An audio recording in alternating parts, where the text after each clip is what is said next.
Danny Boyle was born in Minnesota back in the 1950s. His family relocated to Georgia when he was very young. Although he played trumpet in the high school band as well as some guitar, Danny never pursued a career as a musician. In fact, his career in music came much later after he retired from a tech business he owned. Danny then became an apprentice to a luthier for a few years before he struck out on his own. Over the last few years, I've seen several musicians play instruments here at Capricorn Studios and other venues around town that Danny designed and built. Welcome, Danny Boyle. Well, thank you. How are you? Good. You were born in Minnesota, but your family moved to Georgia when you were about 5 years old. Correct. Which means you were here in Georgia, or in Middle Georgia, for what we consider the really good years. The R&B years during the 60s, and then the Capricorn years during the 70s. Mm-hmm. But you didn't, you played a little guitar, but you didn't pursue being a musician. What were you doing with your life? Smoking a little pot. Okay. I'm sure it was more than a little. A little. Yeah. I was just into other things. Okay. I was not into music. Well, I was into music. I listened to music. I just wasn't a player. Yeah. I always had a little guitar. Never played much. Yeah. Went into the Air Force. Oh, so you were in the Air Force Yeah, yourself. Went so in for a few years. you kind of followed, I guess, in your dad's footsteps as Right. far as that's concerned. Mm-hmm. And when did you get out? Got out in 78. 78, okay. And how did you become involved with computers and technology and stuff like that? By accident. Everything was by accident. Ran into a guy selling cheap computers. I bought one. Okay. We became friends in Atlanta. He contacted me. He was selling computers. Contacted me and said he had a big deal coming, and if I wanted to get involved with it, he would give me half of it. So I spent $500 for 200 computers. 200 computers for $500. At Emory University. Wow. This was in 95. Yeah. So they were 486s. Okay. They were early. Yeah. But they were still, at that time, good machines. Yeah. So I turned $500 into about $15,000. Decided I'm going to open up a computer company. Wow. It worked. Wow, that's impressive. So you basically bought older computers? Well, these were year-old computers. 'Cause Okay. They upgraded every year. Yeah. So we would go in, and I became a liquidator. Yeah. I would go into larger companies in Atlanta when they were upgrading, and I would buy the equipment out for small amount. They would actually pay me to take a lot of the equipment. Really? We recycled, refurbished, and remarketed it. Is that still a viable industry these days? No, when I started, there were about half a dozen of us in Atlanta. Yeah. Now there are about 2,000 to 3,000 of those. Yeah. 3/4 Oriental. Right. By the way, we're in Capricorn Studios, and you might hear some piano coming from down below that somebody's playing. So, what led you to becoming a luthier? Well, I had a Atlanta Computer Liquidation was a company, Yeah. and kept it for about almost 25 years. Yeah. I got tired of driving to Atlanta every day, Okay. and when I got into my mid-50s, I decided I was going to take up the guitar again and learn how to play the guitar. Right. Started taking lessons, bought a few little guitars, and needed some work. Was introduced to Tom Dodson, Okay. a luthier. We became friends, and it just went from there. I decided I really enjoy this, and I'd like to learn how to do this, and he decided to take me in as an apprentice. Okay. I closed my company down and started doing this full time. And you do the full gamut of doing restrings to refrets to neck sets to total rebuilds to electronics. right, but you also create. Oh, and I build quite a few. Yeah, and we're gonna look at a few that you built. But do you have any artistic background? No, I liked Peter Max posters. When I was Oh, growing up. okay. No, I haven't seen any Peter Max Uh-huh. like guitars so far. I'm not building it. My Okay. dad was a painter Okay. for a while, painted cars Yeah. on the side, so he taught me how to paint. Yeah. So I knew how to do that. All right. So if somebody wants you to build a guitar, what questions do you ask them? What are they going to do with it? Okay. What kind of music they play? What do they want? What do they see? Yeah. And we begin to fill in the blanks. Okay. And so I'm thinking there's like three things they're interested in. One being the playability and how it feels and all that kind of thing. Two is the looks of it. And then three is the sound. Am I covering almost everything you would? Yeah, pretty much. It's just it's one big thing. It needs to encompass all of that Yeah. and be something they're proud of and they want to play. Yeah. It feels good, sounds good, looks good. Well, and you seem to go, I mean, looking at your guitars, the wood selection, you seem to really be specific about wood selection. Well, I like exotic woods. Okay. And I found that a lot of people do. Yeah. I've got a big selection of wood Okay. in the shop. And when somebody decides they want to build, we come up and first thing we do is figure out what they want and we pick out wood. Yeah. We look at what the body is, the top, the neck. And does somebody say, well, I want a lot of yours have like a Telecaster type shape. Do they specify that or? That's part of the process. We take sometimes several hours Okay. just talk and answer and figuring out what they want. Yeah. And I've seen recently where you've done, and we'll show pictures of it pretty soon, of a banjo and some acoustic guitars. What is the different process as far as acoustic as opposed to electric? Well, quite a bit of different tooling, quite a bit of difference. Okay. Just different process. Yeah. Ends up being the same. Well, let's talk about, have you done hollow body electrics? And hollow body electrics, solid body acoustics. Solid body acoustics. Okay, I don't know if I've ever even heard of a solid body acoustic. It's just basically a solid body guitar fitted with a pickup that would normally be used in an acoustic. Okay, but does it type pickup. sound like an acoustic guitar? It sounds quite a bit like an acoustic. All right. Well, I've got pictures here, and I'm going to put them on the screen. Let's talk about something you've just done and done for the first time, and it's a banjo. This banjo right here, and like I said, I'll put it up on the screen. Tell me about the process for building this banjo, because most banjos we know of basically have a drum head Have a skin. on the front, and this one is wood. I'm guessing other people have done this before, They have. but does it sound like a banjo? Sound just like a banjo. Really? I mean, that's kind of shocking.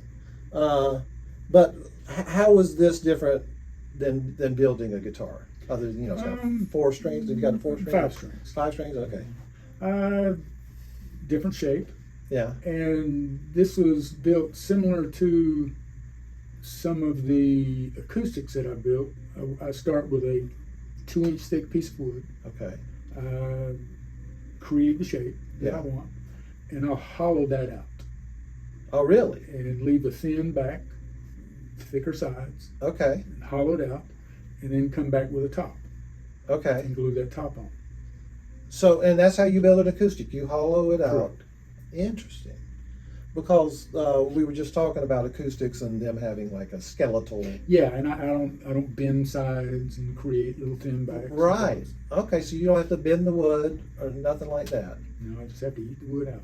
Okay. And is it difficult to find wood that would? There are some woods that are better tone woods. Okay. That just have a better tone.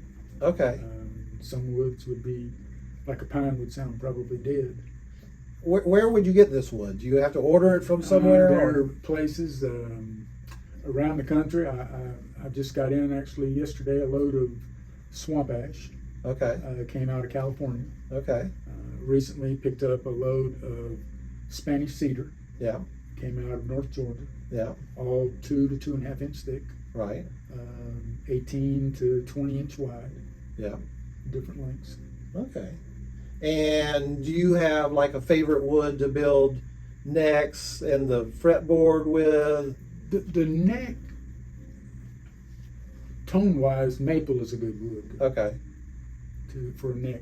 Fretboard, any good tone wood, and it's really, people get to choose pretty much the color, Okay. the grain and the color, what they want Yeah. to go along with the guitar. All right. I'm going to look at one guitar you built here. This green guitar, and it's got some fairly fancy inlay That's, there. the body is alder Okay. on that, with a flame maple top, dyed green. Yeah. The maple neck and fretboard. Now that fretboard, we actually did it's called a fractal burn. Okay. I don't know what that The is. neck, my wife gets into this. She enjoys burning stuff. Okay. So we, Including dinners or? she likes burning wood. Okay, very well. But we've got a mixture of water and baking soda, Okay. and we've got a wooden table that we set this outside on. Right. We've got a little machine that's been built out of a heavy transformer, big transformer. Okay. Puts out about 12,000 volts, and has about a 15-foot cable with a positive and a negative, and we'll put one on one end, one on the other, wet the board, and turn on the switch, and it begins to burn towards the center, and it Really? creates that little valley. Then we clean that out and put dyed epoxy to match the color of the guitar. Now, do you the valley, which is where the inlay is, That's the burn. That's where the and the do you wood have burn. do you cut? I mean, how do you? You can't control it. You can't control You it. can't control it. Oh my gosh! So you start with So a I was larger about to say board. you were a great artist. Well, you start with a larger board, and then you cut. And Okay. get that here. Okay. Well, and how does what do you do to fill that to make it green, Well, I'll clean that because it's a burnt valley. like a gully there? Right. So Yeah. I'll clean that out.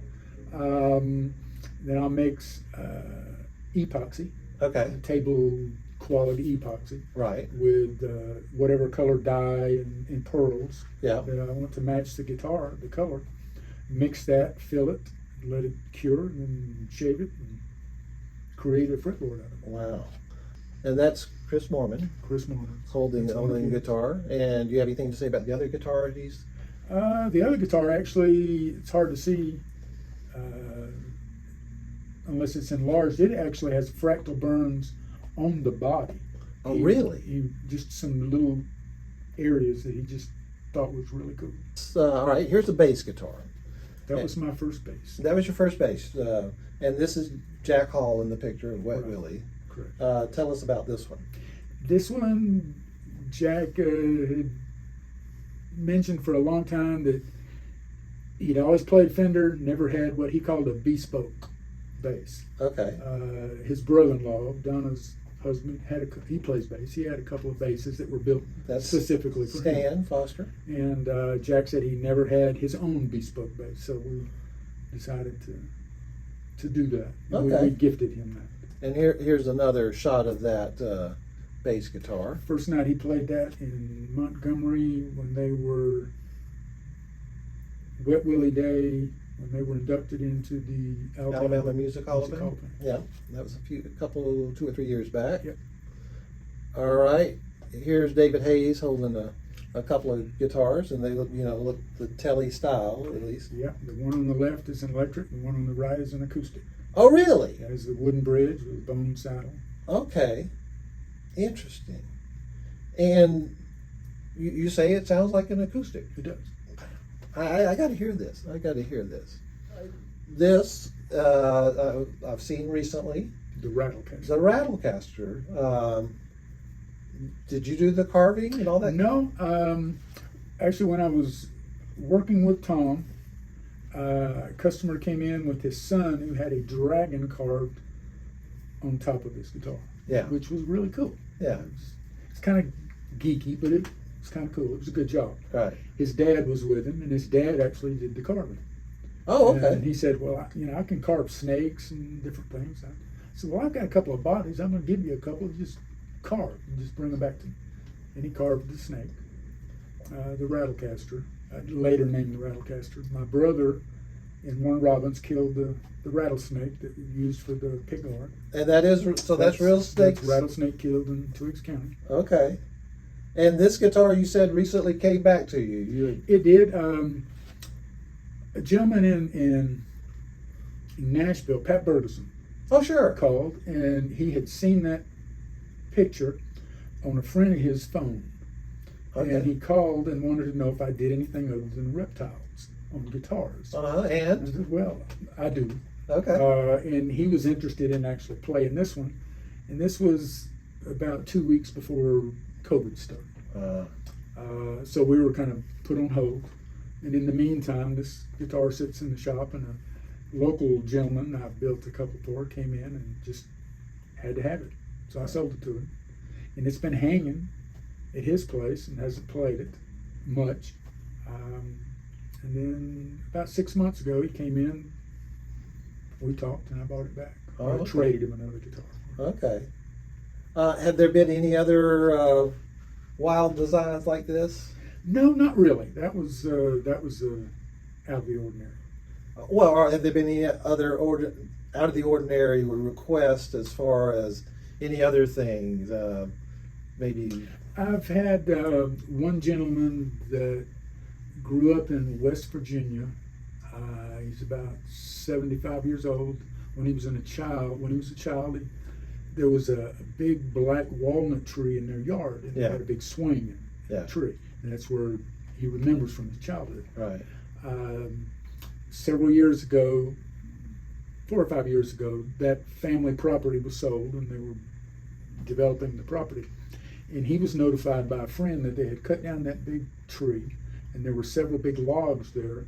And he asked the people doing the development, could he have them? And so he had them, and called and says, I've got you a big log from that tree if you want it. So he went up and got it and had it milled, brought it to me, and we built 2 guitars. Oh, cool. Put tops on the guitars and had them engraved with things from his childhood. Well, I'm thinking this guy may be one of your best customers. This is John Tinker. He holds the record. And he's got several He's of got your, 8. He's got 8 of your guitars. Mm-hmm. And well, tell us about this. I think this is the latest one that I've seen. He brought it by Capricorn here because you can see he's outside of where we're at right now. Tell us about this guitar. John knows what he wants. Okay. He gets an idea. I don't know if he sits all night and looks online at possibilities, but he comes up with an idea, and then we sit and talk about it. And it may take a week, it may take a month, but we'll narrow it down to what he wants. And we'll start building. All right. So speaking of that, how long does it take from the first interview with the client to 3 months. 3 months. Okay. 2 to 3 months. Okay. You have a website. What is your website? BoylesGuitars.com. And you probably have some social media pages dedicated, like Facebook. My page, Danny Boyles, and Danny Boyles Guitar. Okay. And so if you're looking for a guitar, this is the man. And thank you, Danny Boyles. Thank you. I appreciate it. All right.